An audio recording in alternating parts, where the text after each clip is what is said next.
uma inspiração de uma política de gestão de recursos humanos um bocadinho até agressiva da McKinsey na década de 70, 80, da consultora, que era go up or go out, ou seja, os consultores deles tinham que ser a tal ponto bons, ou tinham que ter um tal nível que, se não fossem promovidos a cada 2, 3 anos, eram despedidos, mesmo que fossem só bons, não viu?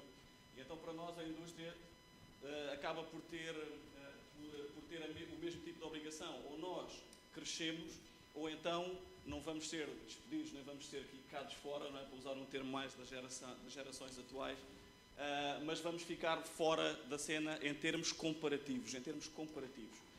E nesta fase, nós estamos a viver, felizmente, o início de um ciclo de crescimento, e é muito mais difícil nós continuarmos a sofisticar-nos enquanto estamos a crescer, porque há aqui um efeito de ilusão de ótica, que se as coisas vão correndo bem, então vamos deixar continuar a correr bem como está.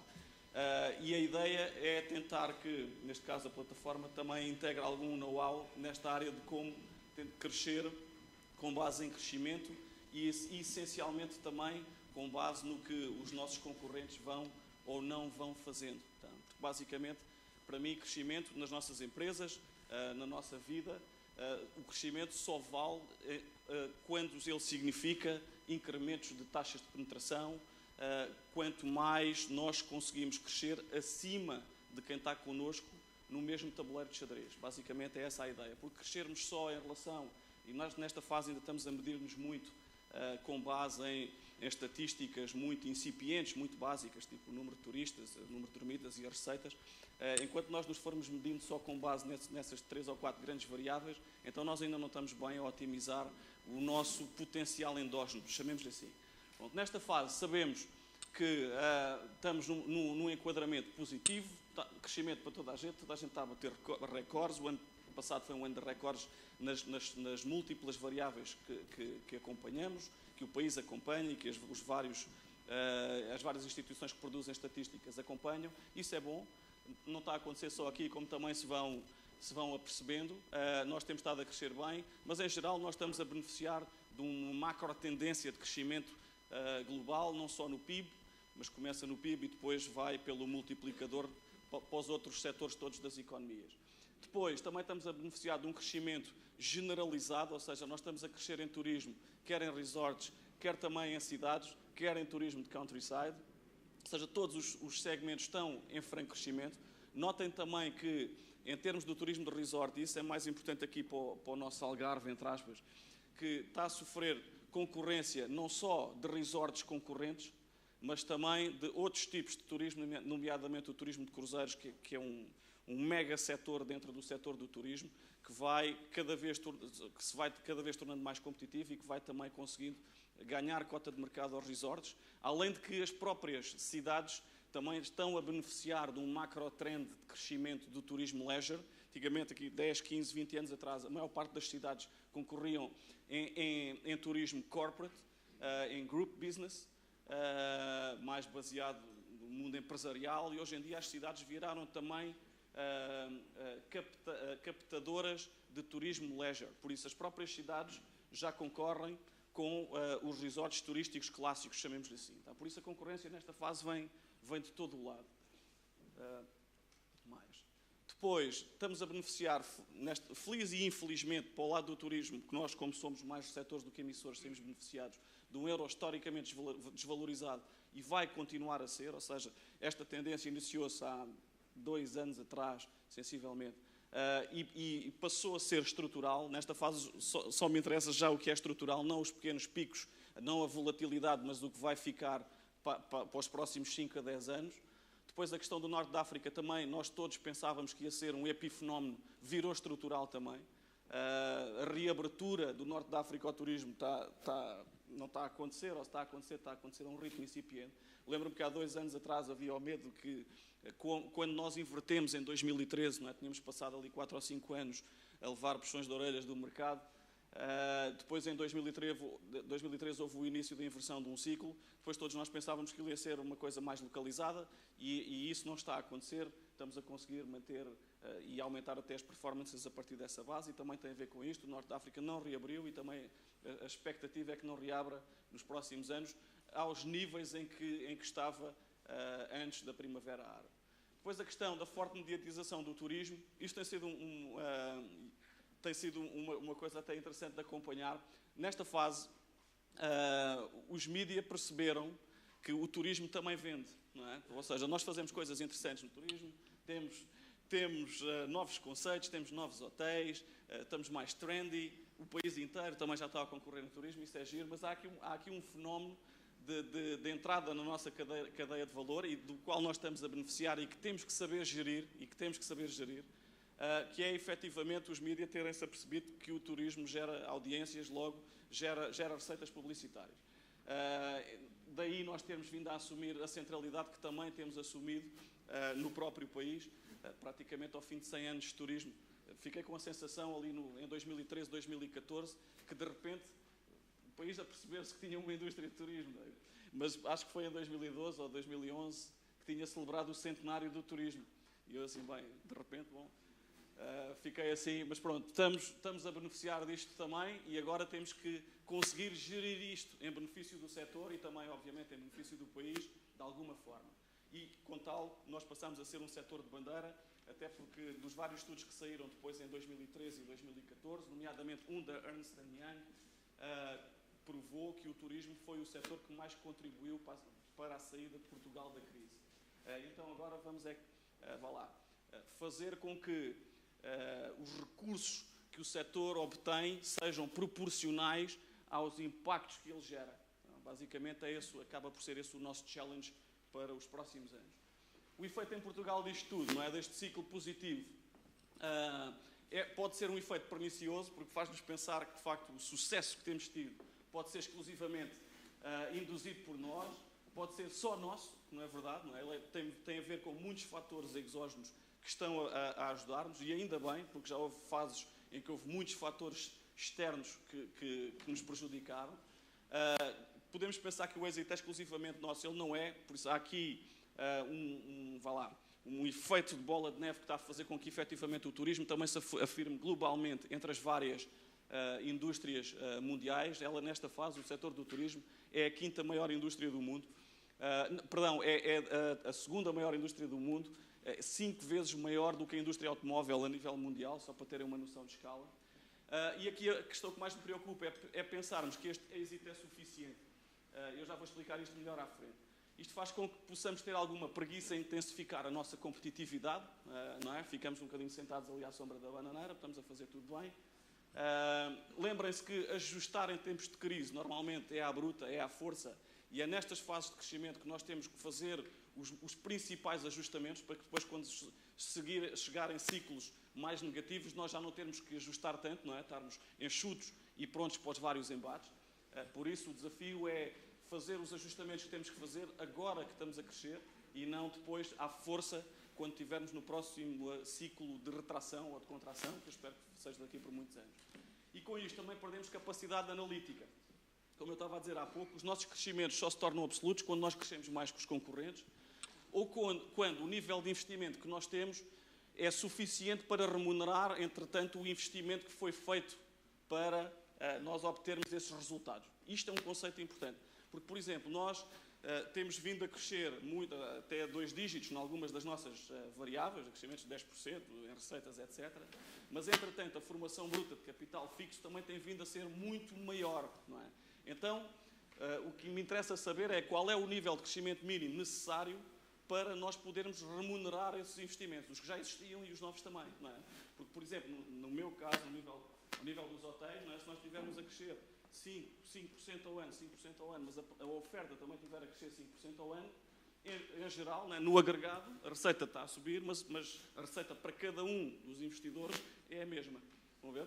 Bom, então, essas contas não são muito claras ainda nem na cabeça dos nossos governantes, nem na cabeça do nosso país, tá? Porque normalmente, quando crescemos 10%, é logo considerado bom. Vão ver? Por isso é aquela questão do êxito ser suficiente ou insuficiente, nós ainda nem sequer temos intelligence suficiente, dados, para aferir este tipo de situações. Dou-vos aqui 2 ou 3 exemplos disto. 2 ou 3 exemplos. Isto é um quadro de Lisboa, é uma série temporal, desde 1996, que tem as vendas totais por quarto disponível, são dados de maio de 2015, produzidos mensalmente pela Associação Turismo de Lisboa. E é uma fotografia que se passa também no resto do país, numa ótica de investimento. O que é que nós vemos ali? Primeira situação é que aqui em 2015, que é a fase atual, nós estamos a inverter o ciclo, não é 2013 para cá, neste caso, o total das vendas feitas a dividir já inclui a procura e também a oferta, não é? Os quartos disponíveis. Mas, apesar de estarmos aqui a bater recordes em termos de receitas, nós ainda não atingimos os picos que tínhamos atingido aqui em 2008, 2009, 2004 com o euro, 2001 com o milénio, estão a ver? Por isso nós ainda não voltámos, bom dia, ainda não voltámos a estas fases aqui onde já deveríamos estar, porque a maior parte das pessoas a performance já passou para níveis pré-crise, já ultrapassou os níveis bons que nós tínhamos no pré-crise. E depois, outro dos dados preocupantes, e isto é uma série, tem 15 anos, não é? Tem, sim, 20 anos de dados, em termos de macro-tendência, nós, apesar de estarmos a crescer aqui numa ótica mais micro, mas de 96 para cá, a tendência ainda não inverteu, ainda acaba por ser negativa. Não é? Por isso, estamos a fazer mais dinheiro, mas como há muito mais investimento feito, também há muito maior necessidade de retorno e de remuneração desse investimento. Estão a ver? E aí, para mim, até é engraçado, porque a AGL, quando publica estes gráficos, mensalmente, põe sempre uns títulos interessantes, do género sucesso, recorde, tudo coisas ótimas. Porquê? Porque, efetivamente, só estão a olhar para aqui porque inverteu. Não é? Mas nós, quando estamos a gerir setores, temos que ter um escopo muito mais abrangente. Não é uma ótica tão tática de mês a mês, que também é importante, mas uma ótica muito mais agregada. Basicamente, para mim, sucesso é quando esta tendência verde passar a ser ascendente. Tá? Aí é que nós já voltamos outra vez ao trilho onde estávamos aqui nesta fase. Estão a ver? Aqui, nesta fase aqui. Pronto, este é um dos exemplos. Outro dos exemplos, isto são dados de ocupação das 19, são dados de PricewaterhouseCoopers, também deste ano. Eu já explico, os dados estão ali um bocadinho pequenos para uma apresentação, mas basicamente nas 19 cidades que a Pricewaterhouse de Londres monitoriza anualmente em termos de ocupação, preço médio e RevPAR, que no fundo é a relação entre as duas primeiras.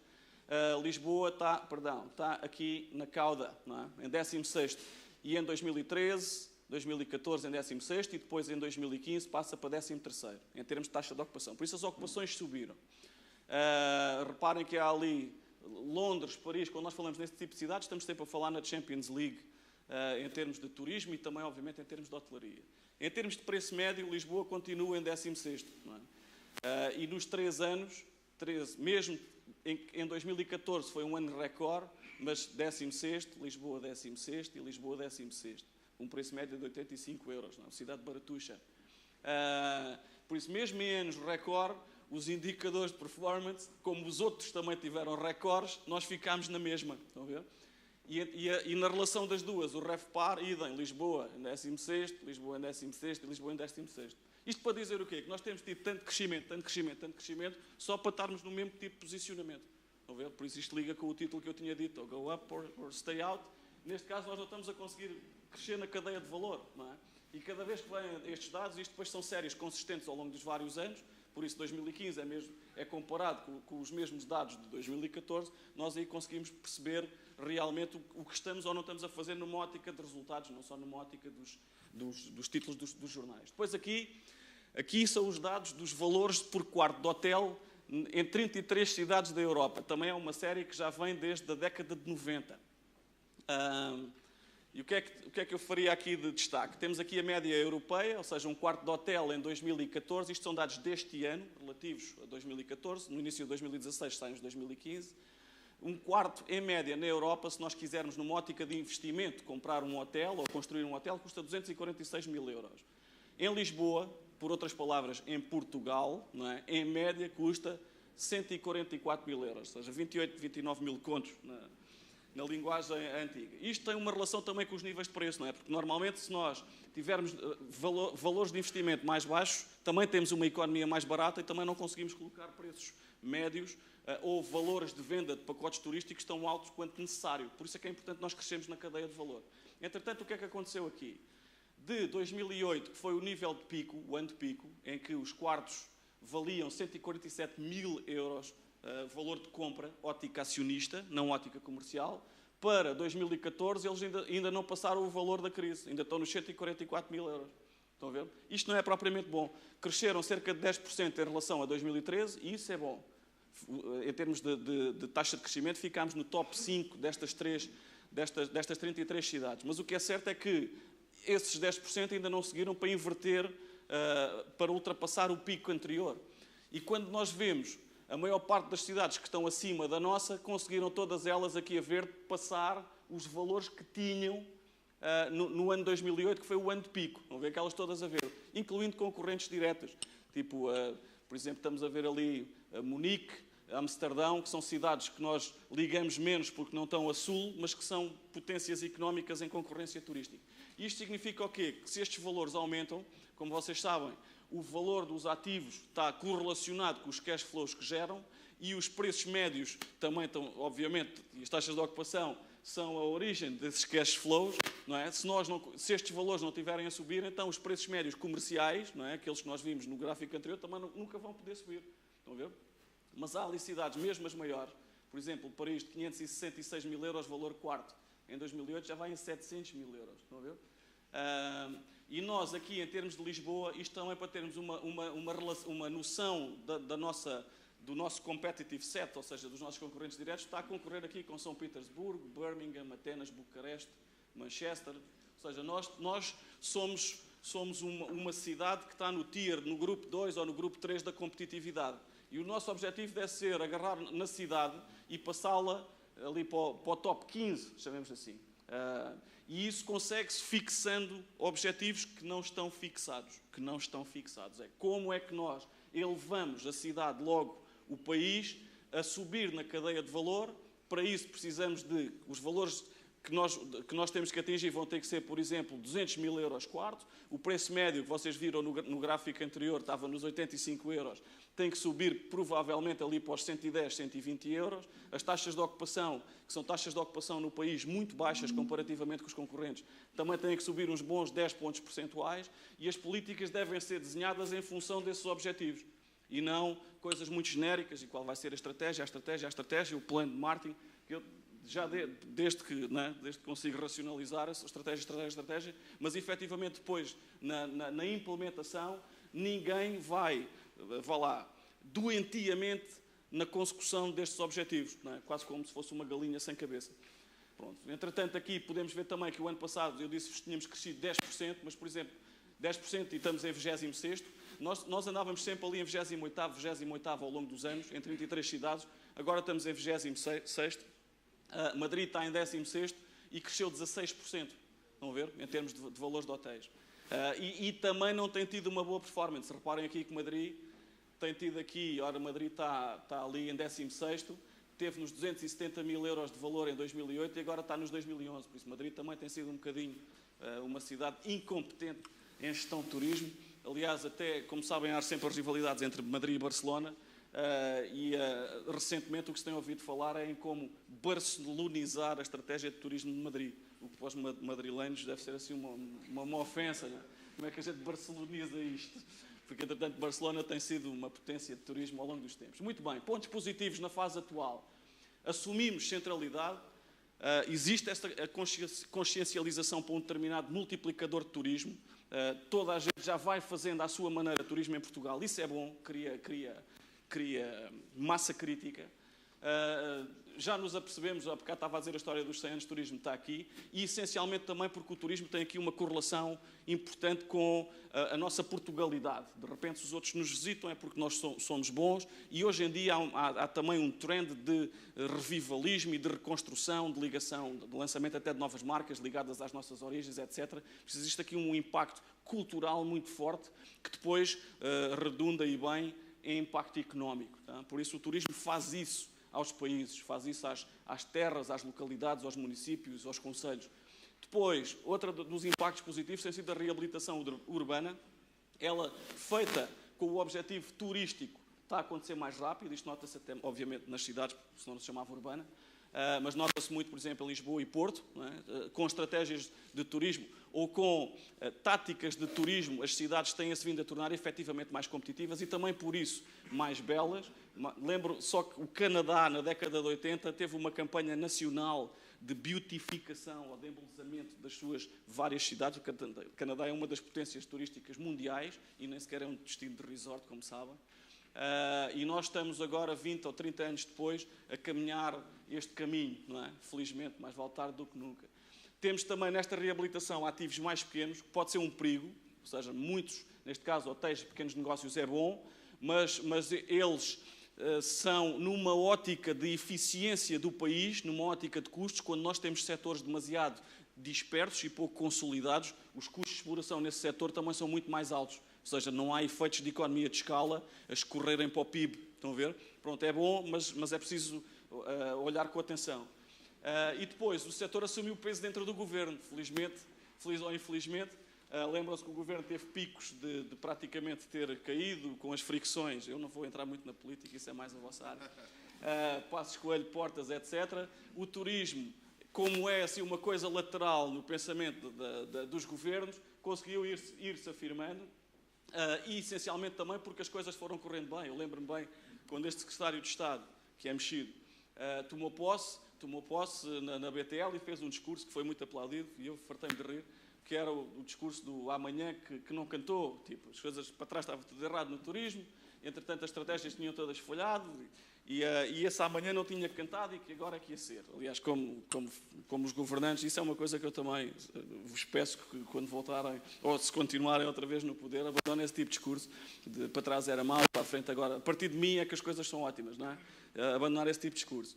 E ele disse isso, e depois o que aconteceu foi efetivamente o oposto, ou seja, passado 6 meses o turismo já estava a bater recordes e não tinha nada a ver com o que ele tinha feito, não teve tempo, não é? Foi ali, não é? 2012, 2013, e então afinal o amanhã ainda está a cantar, não é? Já lá vão 3, 4, ainda está a cantar, ainda vai cantar mais, tem-se vindo a fazer um trabalho positivo na área, mas o que é certo é que muito desse positivismo, obviamente, tem a ver com o esforço de todos, mas também tem muito a ver com o enquadramento e que nós estamos a saber aproveitar esse enquadramento favorável. Por isso, para nós, nesta fase, importa é que dentro do governo e com este tipo de desenho, que o turismo continue a ser um dos setores top of mind para os governantes, para o bem e para o mal. Não é?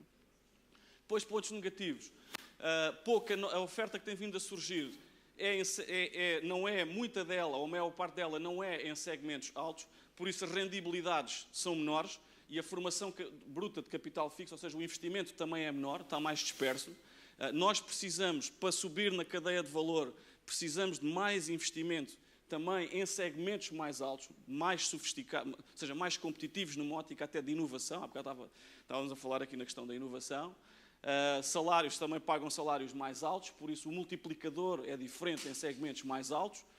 Depois, há uma situação que me vai preocupando em específico, que é esta oferta que vai surgindo, isto também se nota muito nas cidades, vai surgindo em segmentos médios e médio-baixo, mas em localizações prime. Por exemplo, se vocês olharem para o pipeline, ou seja, para a conduta de desenvolvimento de hotéis ou de investimento, que está em Lisboa e no Porto, a maior parte dos hotéis que vão surgindo acabam por ser hotéis 3 e 4 estrelas, com conceitos giros e novos e inovadores, mas não deixam de ser hotéis com um preço médio relativamente baixo, mas em localizações prime. Tipo, por exemplo, abriu sem desprimor para os envolvidos, obviamente, porque todo o investimento é bem-vindo. Mas, por exemplo, a Avenida da Liberdade, em termos de hotelaria, tem tido agora uma abertura de vários hotéis pequenos, 50, 100 quartos, hotéis de 3 e 4 estrelas. Ora, se nós estamos no Porto, zona da Baixa, a mesma coisa. O Porto também tem um pipeline de uns bons 30 ou 40 hotéis para os próximos 5 anos. Este ano vão abrir 58 hotéis no país. E a maior parte desses hotéis acabam por ser na zona da Baixa e hotéis de 3 e 4 estrelas. Isto significa o quê? Que quando nós quisermos posicionar as cidades, neste caso também os resorts, em segmentos superiores, depois as marcas mais prestigiadas não vão depois comprar hotéis nos arredores das cidades, não é? Ou são marcas prime, querem locations prime. E se depois não existirem locations prime, ou seja, os turistas que essas marcas trazem também não vêm para cá. Pronto, então isto é uma coisa que está um bocadinho fora do radar dos master planners municipais. Atenção a este tipo de situações, porque depois, por exemplo, o Porto até vai sofrer mais com isto, porque no pipeline de hotéis que têm, são pouquíssimos os 5 estrelas que vão aparecer nos próximos 3, 4 anos, nenhum deles de marcas prestigiadas, 90 e tal por cento são hotéis de 4 e 3 estrelas, e isso vai depois converter o Porto, em termos de valor médio, gasto médio por turista, numa cidade de 3 e 4 estrelas. Depois é o efeito que tem, e que depois não se detecta bem, porque as pessoas em geral que gerem turismo também não estão bem por dentro de como é que se analisa a rentabilidade daquilo. Não é assim uma coisa mais esotérica, não é? Mais intangível. E então isto aqui é algo que está a acontecer, estamos virados para isto, mas ninguém está a ver. E depois o posicionamento relativo não tem alterado como eu vos demonstrei, por isso nós não estamos a subir na cadeia de valor. Estamos a crescer, mas os outros também estão a crescer e efetivamente só estamos a crescer para manter a nossa posição. Não estamos a conseguir taxas de penetração maiores que os concorrentes. Estão a ver? Depois, em termos de ideias mais sumarizadas aqui para o Bruno e a equipa da plataforma, deixo 5 pilares de sustentação destas vantagens competitivas. Primeiro, Business Intelligence. Eu tenho vindo a bater muito ao longo dos últimos anos nisto, desenvolver um sistema, não são estudos universitários, é um sistema dinâmico, permanente, de reporte mensal sobre a performance do setor, por segmento, rentabilidades por segmento. Por exemplo, nós às vezes fazemos muitas coisas, agora a questão do surf, não é? O surf tem sido interessante, tem dado visibilidade ao país, nós temos investido na fileira do surf, se é que se pode chamar uma fileira. Aquilo está alinhado com um determinado tipo de consumidores, mas quando nós depois vamos analisar a rentabilidade de um turista de surf no país, no que cá fica, ela não se compara, tipo um cliente normal de um hotel de 5 estrelas, gasta umas 10 vezes mais do que gasta um surfista cá no país, porque as pessoas gastam pouco dinheiro, não é? Ou vão para a ponta do Algarve, que é essencial que vão, ou seja, nós precisamos deles, ou vão para Nazaré. E, efetivamente, nesses destinos, como é tudo mais baixo, os preços são mais baixos, as pessoas acabam por ficar em turismos, que também faz falta, não é?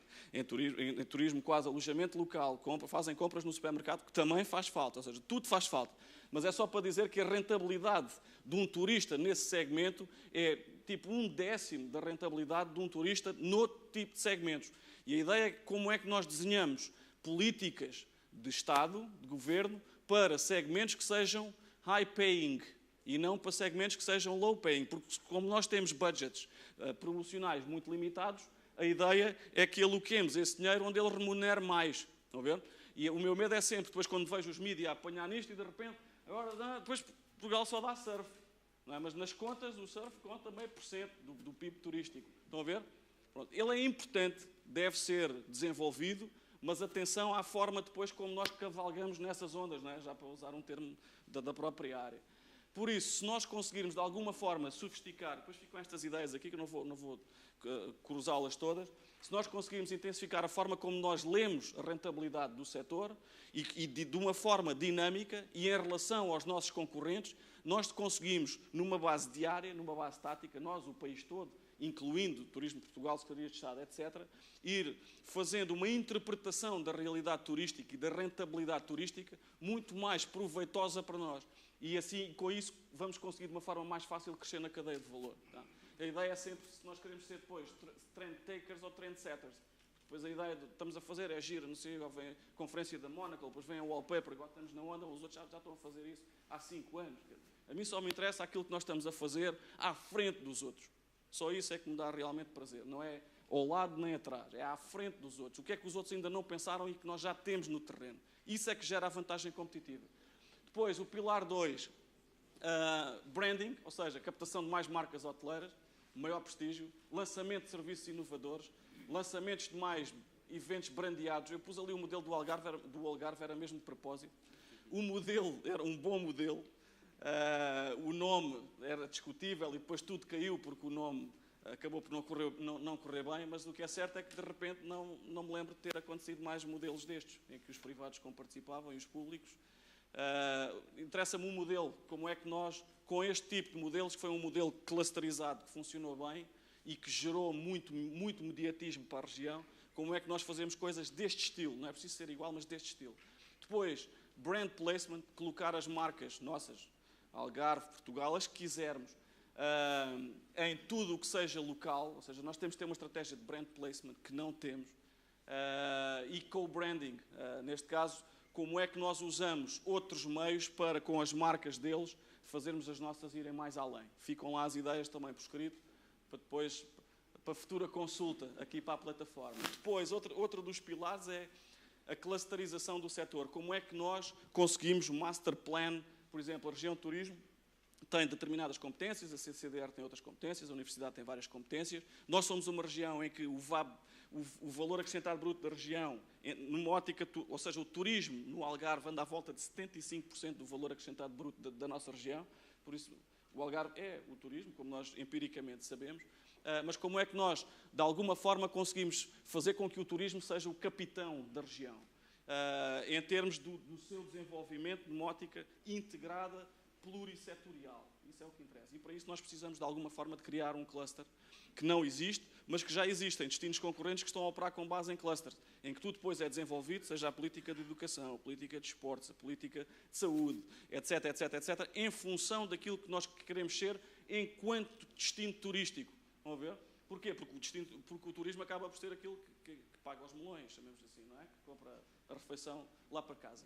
E depois, outra das áreas que eu também tenho vindo a tentar trazer aqui para a luz do dia é a questão de nós pormos setores conexos a pagar também para o bolo turístico. Isto pode parecer utópico, mas, por exemplo, o turismo, ao induzir várias dezenas de milhões de pessoas cá, nomeadamente aqui também na nossa região, existem vários setores que não pagam nada para o bolo turístico e que são beneficiários diretos, nomeadamente os supermercados. Cada vez que vou ao supermercado, aquilo é milhares de turistas, os Pingo Doces, os continentes, e ainda bem que é. Geram emprego, etc., fazem parte da economia regional. Mas eles também deviam ser chamados a pagar para o bolo de promoção turística, porque quanto mais turistas nós tivermos, mais dinheiro eles ganham também. As telecomunicações, a mesma coisa. Mais turismo, mais gente ao telefone. A banca, a mesma coisa. Ou seja, todas estas pessoas de outros setores que nós dizemos que são desconexos do turismo, efetivamente eles são conexos ao turismo. Então temos que arranjar alguma estrutura em que eles estejam cá dentro para pagarem, para ajudarem a financiar e com isso também para beneficiarem mais, tá? Mas dessa forma, mais legitimamente, chamemos assim. Tá bom? Depois, o quarto pilar, o governance institucional, eu também tenho vindo a defender isto. Nós devemos ter nas nossas comissões executivas, comissões regionais, etc., membros de mercados emissores. Tá? Em geral, nós, como somos seguidores, sabemos sempre das coisas, ou 6 meses depois, ou 1 ano depois, estão a ver? E a ideia é, nem que sejam conselhos consultivos, se a legislação não deve ser de outra maneira, não é preciso serem administradores de facto, podem ser órgãos consultivos. A ideia é ter pessoas de operadores turísticos, pessoas de instituições tipo WTTC, Organização Mundial do Turismo, etc., permanentemente nos nossos boards, nas nossas comissões executivas turísticas, a ajudar a tomar decisões. Porquê? Porque se eles estão na origem, conseguem sempre ter informação que vale muito mais do que a nossa que estamos cá no destino. Estão a ver? E isto também, nunca, já ando a dizer isto há 2, 3 anos, também ninguém. Deve ser uma má ideia esta, presumo. Outra das ideias era tentar exportar algum staff nosso para esse tipo de organizações e criar uma rede de intelligence. Também não deve ser difícil, nós já exportamos algumas pessoas, mas não estão formalmente organizadas enquanto repórteres, chamemos-lhe assim, de informação. Estão a ver? E depois a inclusão, obviamente, de pessoas de outros setores na nossa área para ajudar na cogestão. Já disse aqui alguns setores desses, ali incluí mais 2 ou 3. Fica também para discussão. A ideia é também, motivar discussão, espevitar, picar, para que nós efetivamente consigamos sustentar essas vantagens competitivas. Agora que estamos a crescer, para depois não termos que fazer isto à força e à bruta e imposto por terceiros. Estão a ver? E a última é efetivamente o desenvolvimento da componente de formação avançada. Nós, na área, temos formação, já muitas universidades que não têm nada a ver com turismo já têm cursos de turismo e cursos de especialização em gestão hoteleira, etc. Mas, em termos comparativos, o nosso ensino, em termos comparativos com os nossos concorrentes, o nosso ensino ainda é muito básico em geral. E mesmo assim, dou os parabéns a todos os que estão ligados a esta área, porque têm feito um trabalho meritório na atualização dos currícula, mas o que é certo é que, em termos comparativos, nós ainda somos fracotes no tipo de ensino que temos, que não é cutting edge, não é avant-garde. Então há aqui muito a fazer nesta área também de formação avançada. E é isto, por isso, basicamente, ficam aqui uma sequência de ideias, seguramente muitas delas discutíveis, mas esse também era mesmo o objetivo. Muito obrigado.